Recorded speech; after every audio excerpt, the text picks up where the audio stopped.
Bigay ng relief goods simula para sa mga pamilyang apektado ng bagyo sa Pilar. Ang buong detalye ng balita nasa linya sa Megapo Patrol number 24, SM Alvin Lozano. Bicol Network News Report!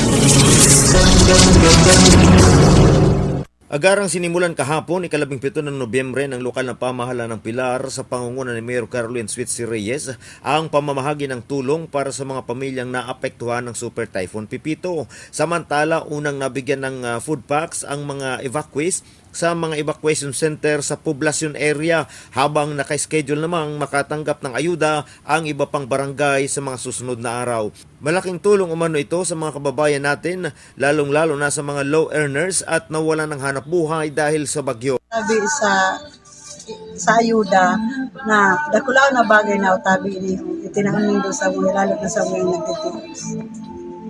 Nagpapasalamat ako sa binigay niyo sa akin ayuda dahil lalo na kay wala akong hanap buhay.